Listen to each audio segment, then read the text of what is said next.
Why are hundreds of Sikhs marching through central London? And what does this have to do with Britain's most elite army unit, the SAS? This is all about trade deals with India. This is money. Money before people. I feel like promises are made, but no one actually follows them. And the question today is, why is the current Labour government protecting what Thatcher did? In 1984, the Indian Army carried out a massacre at the Sikh faith's holiest site in Amritsar. 30 years later, I uncovered documents at the UK archives which showed a British SAS officer had given advice to India on how to carry out that raid.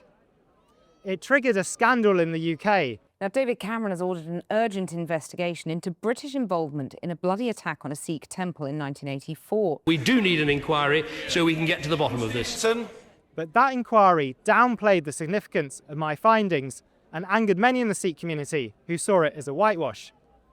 For more than a decade now, they've been calling for a full public inquiry, something which Labour, when in opposition, repeatedly promised to give to the Sikh community. But we're now 2 years into a Labour government and there's still no sign of any inquiry. Why does this issue matter so much to the Sikh community? We've been waiting 42 years for the truth to come out.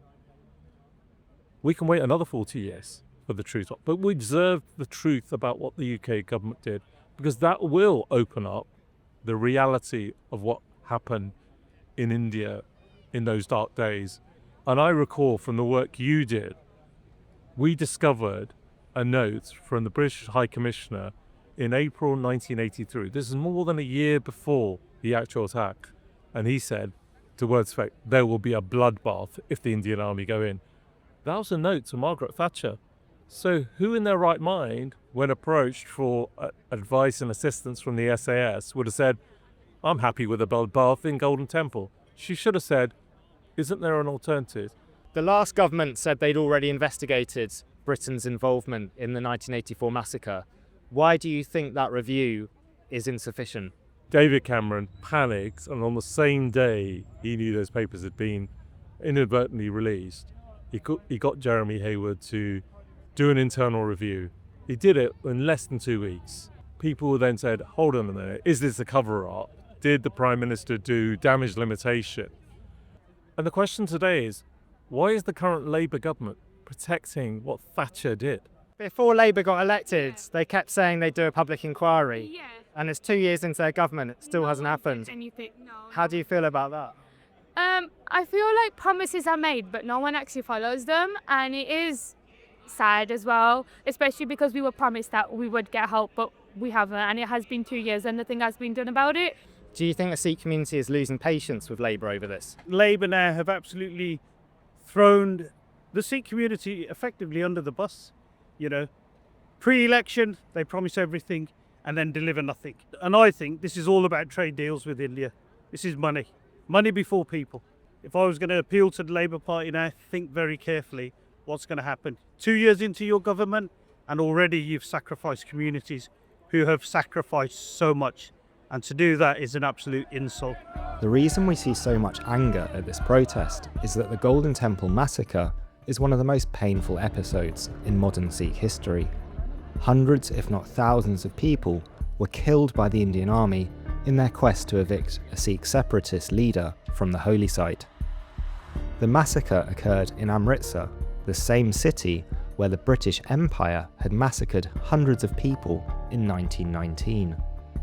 But no one suspected the former colonial power of having any role in the 1984 massacre until I found documents revealing Margaret Thatcher had sent an SAS officer to Amritsar to advise on the operation.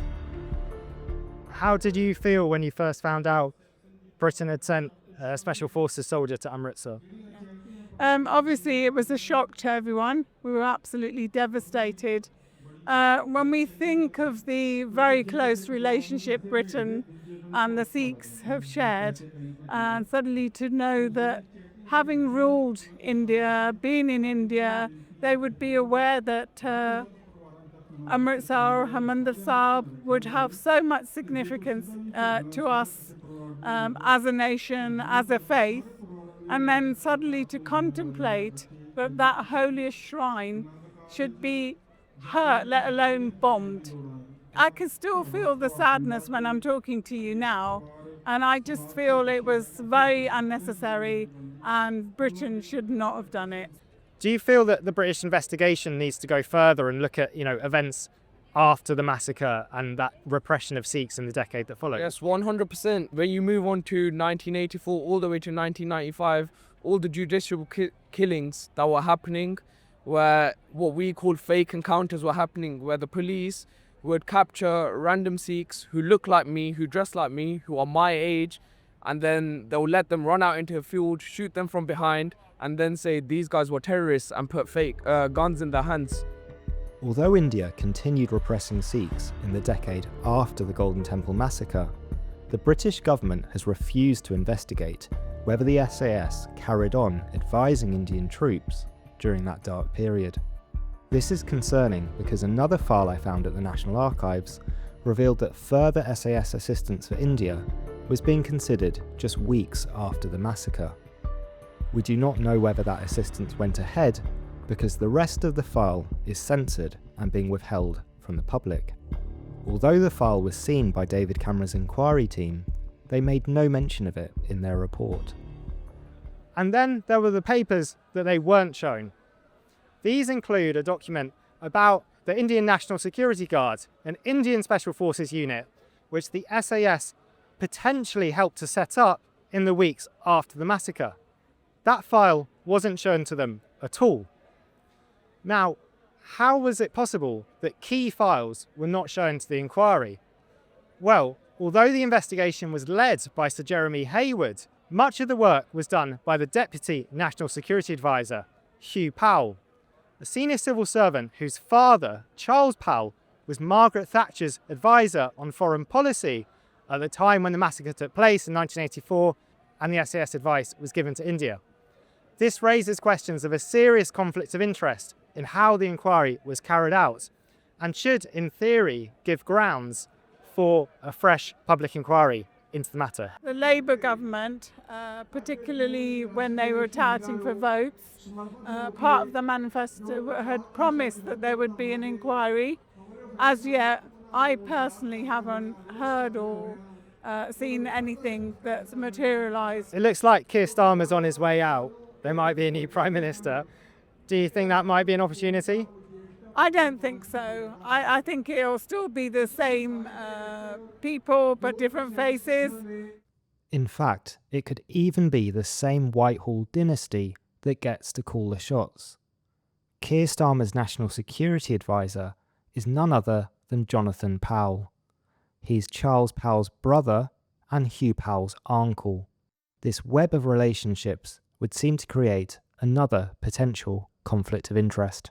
So this one family, the Powells, are both involved at the start of this story, 1984, in 2014 when the documents I found came to light, and now in 2026 when Labour is prevaricating over whether to grant a public inquiry.